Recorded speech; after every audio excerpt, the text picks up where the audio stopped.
નમસ્કાર, આપ જોઈ રહ્યા છો જેકેએસ ન્યૂઝ ગુજરાતી। વાત કરતું ગુજરાત સરકારના આરોગ્ય પ્રધાન ઋષિકેશ પટેલે હિંમતનગર સિવિલ હોસ્પિટલની મુલાકાત લીધી હતી। આજે આવી પહોંચ્યા હતા। ગુજરાતમાં ચાંદીપુરમ વાયરસને પહોંચી વળવા સજ્જ હોવાનો દાવો કર્યો હતો। સાબરકાંઠા જિલ્લા આરોગ્ય વિભાગના અને સિવિલ હોસ્પિટલના તબીબો સાથે બેઠક યોજી હતી। સમગ્ર સ્થિતિની સમીક્ષા કરી હતી। સાબરકાંઠા જિલ્લાના મુખ્ય મથક હિંમતનગર ખાતે આવેલી સિવિલ હોસ્પિટલમાં સાબરકાંઠા જિલ્લા સહિત અરવલ્લી તેમજ સરહદી રાજસ્થાનના દર્દીઓ સારવાર અર્થે આવતા હોય છે। જોકે શંકાસ્પદ ચાંદીપુરમ વાયરસ ગુજરાતમાં પ્રવેશી ચૂક્યો છે, ત્યારે સાબરકાંઠા, અરવલ્લી, ખેડા તેમજ સરહદી રાજસ્થાનના બાળ દર્દીઓ સારવાર અર્થે હિંમતનગર સિવિલ હોસ્પિટલમાં આવતા હોય છે। ત્યારે આજે રાજ્યના આરોગ્ય પ્રધાન ઋષિકેશ પટેલે હિંમતનગરની સિવિલ હોસ્પિટલ ખાતે પહોંચ્યા હતા। શંકાસ્પદ ચાંદીપુરમ વાયરસમાં સપડાયેલા 12 દર્દીઓને હિંમતનગર સિવિલ હોસ્પિટલમાં જે સારવાર લઈ રહ્યા છે તેને ઋષિકેશ પટેલ દ્વારા ખબર અંતર પૂછવામાં આવ્યા હતા। એટલું જ નહીં, પરંતુ સિવિલ હોસ્પિટલના તબીબો અને જિલ્લા આરોગ્ય વિભાગના અધિકારીઓ અને કર્મચારીઓ સાથે સમીક્ષા બેઠક પણ યોજી હતી। જોકે ગુજરાતના આરોગ્ય પ્રધાન ઋષિકેશ પટેલ દ્વારા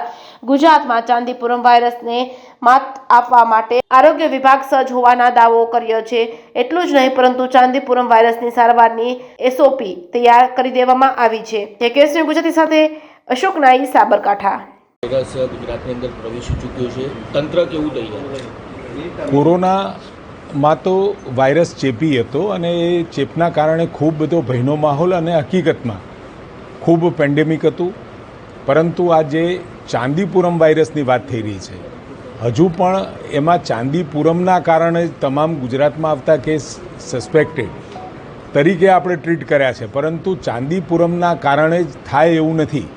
એન્સેફેલાઇટિસમાં બીજા કારણોસર પણ આ પ્રકારના તાવ, ખેંચ આવવી, ઝાડા ઉલટી થવી એવું શક્ય છે।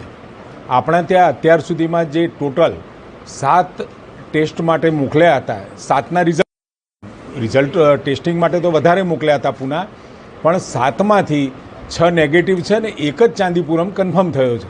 એટલે ચાંદીપુરમના કારણે જ આ પ્રકારના લક્ષણો ધરાવતો તાવ નાના બાળકોમાં આવે છે કે એવું વધારે પડતું છે। પરંતુ એન્સેફેલાઇટિસમાં તમામ પ્રકારની જે એડવાઇઝરી કે કોમન એડવાઇઝરી, જેમ સિમ્પ્ટોમેટિક કોરોનામાં પણ ટ્રીટમેન્ટ થતી હતી, એ જ રીતે આમાં પણ સિમ્પ્ટોમેટિક ટ્રીટમેન્ટ આપણે કરવાની રહે છે। તાવ હોય, ખેંચ છે કે મગજ ઉપર સોજો આવે, ઝાડા ઉલટી થાય, તો જે પ્રકારના લક્ષણો દેખાય એ પ્રકારની ટ્રીટમેન્ટ આમાં કરવાની રહે છે।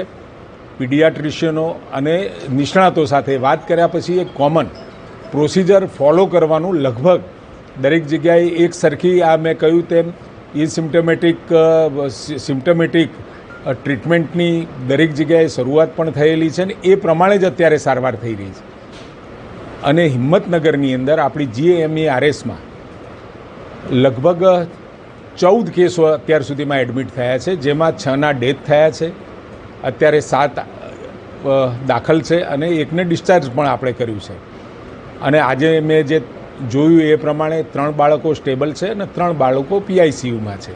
એટલે એકંદરે હવે ગુજરાતની અંદર આની અવેરનેસ સાથે સમગ્ર રાજ્યની અંદર તમામ ગામોમાં ડસ્ટિંગની, સ્પ્રેઇંગની અને કાચા ઘરો છે ત્યાં ખાસ આ ડસ્ટિંગ અને સ્પ્રેઇંગની કામગીરી કરવાના આદેશો આપવામાં આવ્યા છે। સાથે ઉકરડા હોય, આંગણવાડી, સ્કૂલ્સ અને આખા રાજ્યની અંદર એક પણ ગામ આપણે એવું બાકી નથી રાખવાના જેના કારણે કોઈ પણ પ્રકારનો વેક્ટર બોર્ન ડિસીઝીસ એટલે પાણીજન્ય રોગ એ ના થાય ને એને પ્રિવેન્ટ કરી શકાય, એના માટે ગુજરાતના તમામ ગામોમાં એ મુહિમ ઉપાડવામાં આવી છે।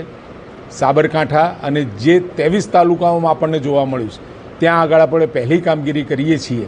એની સાથે તમામ ગામોની અંદર અને હવે એના અવેરનેસ માટેના કેમ્પેઇન અને અવેરનેસ માટેની તમામ લોકો સુધી આની માહિતી પહોંચે એના તમામ પ્રયાસો રાજ્ય સરકાર દ્વારા કરવામાં આવે છે। આદરણીય ભૂપેન્દ્રભાઈ પટેલ મુખ્યમંત્રીશ્રીના અધ્યક્ષ સ્થાને સમગ્ર રાજ્યમાં આપણે તમામ કલેક્ટરશ્રી, DDO શ્રી, CDHO શ્રી, કોર્પોરેશનના અધિકારીઓ અને મેડિકલ કોલેજના ડીન્સ અને ફેકલ્ટી વગેરે સાથે ખૂબ બૃહદ ચર્ચા થઈ। એના પછી મેં તજજ્ઞો સાથે પણ મિટિંગ કરી વિડીયો કોન્ફરન્સથી, અને જે પ્રમાણે આખી પ્રોસિજર નક્કી કરવામાં આવી ટ્રીટમેન્ટની, એ પ્રમાણે હવે ટ્રીટમેન્ટ દરેક જગ્યાએ સુનિશ્ચિત, આમ તો લગભગ દરેક જગ્યાએ એ જ પ્રમાણે થતી હતી, પણ એ સુનિશ્ચિત કરવાનું પણ આપણે નક્કી કર્યું છે. સેમ્પલ પરીક્ષણ અત્યાર સુધી આપણે પૂના મોકલતા હતા, પરંતુ આપણી GBRCમાં તમામ પ્રકારના એન્સેફેલાઇટિસ માટે પરીક્ષણો કરવાની આપણે વ્યવસ્થાને તૈયારીઓ કરી દીધી છે. હવે અહીંયા ગુજરાતમાં જ થશે. સવારની સ્થિતિએ કુલ 47 કેસ આપણા રાજ્યના મળ્યા છે અને સાથે અન્ય રાજ્યોના 3 એમ કરી અને 50 કેસ મળ્યા છે, જેમાંથી આ બધાને સસ્પેક્ટેડ ગણીએ તો 2 કેસ કન્ફર્મ થાય છે અને 16 કેસમાં આપણે ડેથ થયા છે. અને જે કન્ફર્મ કેસીસ હતા ચાંદીપુરમમાં, એમાં પણ 2 ડેથ થયેલા છે.